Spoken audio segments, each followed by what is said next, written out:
नमस्कार, स्वागत है आपका मैथ्स पॉइंट पर। इस बार आवाज़ में कुछ सुधार के साथ आज हम पढ़ रहे हैं वास्तविक संख्याओं में ये सिद्ध करना है कि √2 एक अपरिमेय संख्या है। परिमेय 2.4 √2 को अपरिमेय संख्या सिद्ध करना है तो हम मान लेते हैं कि √2 एक परिमेय संख्या है। √2 को परिमेय संख्या मान लेते हैं। परिमेय संख्या की परिभाषा के अनुसार √2 को P/Q के रूप में व्यक्त किया जा सकता है, जहां P और Q पूर्णांक है और Q 0 नहीं है। परिमेय संख्या की परिभाषा के अनुसार P और Q पूर्णांक हो तो P/Q परिमेय संख्या होती है अगर Q 0 नहीं हो तो।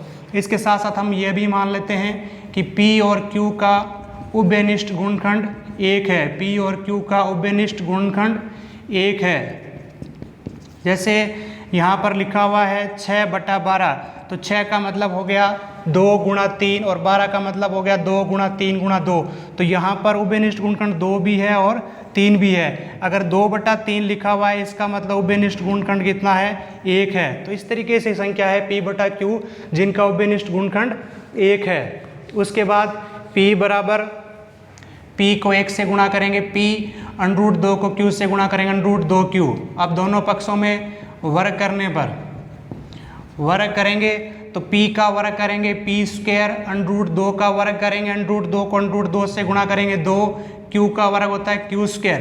यहाँ से आएगा P² 2 गुणा में इधर जाकर भाग में चला जाएगा तो Q² बराबर आ गया P²/2। Q यहाँ पर क्या है? Q पूर्णांक है। Q पूर्णांक है तो पूर्णांक का वर्ग भी एक पूर्णांक होता है, जिसका मतलब Q² भी एक पूर्णांक है। और किसी समीकरण की राइट हैंड साइड ये पूर्णांक है तो लेफ्ट हैंड साइड भी पूर्णांक होगा। तो P²/2 भी क्या है? एक पूर्णांक है। P²/2 पूर्णांक है, इसका मतलब P² में 2 का भाग देने पर पूर्णांक आ रहा है, पूरा पूर्णांक आ रहा है। इसका मतलब P² 2 से विभाजित है। P² 2 से विभाजित है, 2 का भाग इसमें पूरा पूरा जा रहा है। P² अगर 2 से विभाजित है तो P भी 2 से विभाजित होगा। किसी संख्या का वर्ग अगर विभाजित है तो वो कुछ संख्या भी उससे विभाजित होगी। P² 2 से विभाजित है तो P 2 से विभाजित होगा। P अगर 2 से विभाजित है तो P को 2 के गुणज के रूप में लिखा जा सकता है, 2 × A। P यहाँ पर कितना है? 2 × 1 A, तो यहाँ पर ये समीकरण होगी 2। P और Q का उभयनिष्ठ गुणनखंड 1 है, इसको समीकरण मान लिया 1। यहाँ पर P का मान आ गया 2 × A 2A। अब P का मान इसको मान लेते हैं समीकरण 2 और इसको मान लेते हैं 3। तो P का मान समीकरण 2 में रखने पर तो P की जगह यहाँ पर क्या लिखेंगे? P की जगह 2A बराबर √2Q। अब दोनों पक्षों फिर वर्ग करने पर वर्ग करेंगे तो 2 का वर्ग 4A² होगा और √2 का वर्ग करेंगे 2 और Q का वर्ग करेंगे तो Q² होगा। तो यहाँ से ये 4 जाएगा भाग में, A² बराबर 2Q² बटा 4।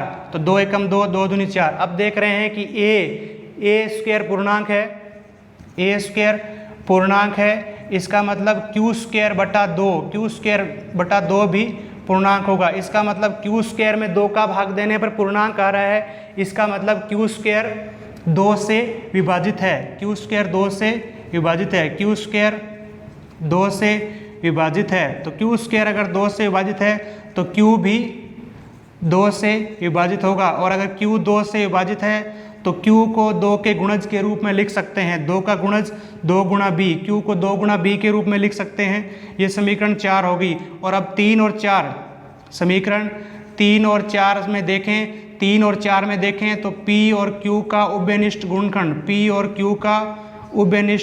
क्या है? समीकरण 3 और 4 में देखें तो P का उभयनिष्ठ गुणनखंड क्या है? 2 है। P का उभयनिष्ठ गुणनखंड 2 है और यहाँ पर हमने माना था कि P और Q का उभयनिष्ठ गुणनखंड 1 है। तो यहाँ पर आ गया 2। इसका मतलब यहाँ विरोधाभास है, यहाँ विरोधाभास की स्थिति है। इसका मतलब 2 चीज़ें एक साथ नहीं हो सकती, या तो इसका गुणनखंड 1 होगा या 2 होगा। इसका मतलब हमने जो माना था वो गलत है। हमने माना था कि √2 एक परिमेय संख्या है, तो ये हमारा मानना गलत है।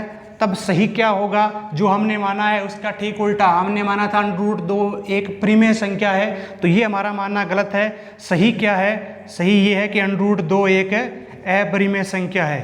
√2 एक अपरिमेय संख्या है और हमें यही सिद्ध करना था कि √2 एक अपरिमेय संख्या है। धन्यवाद।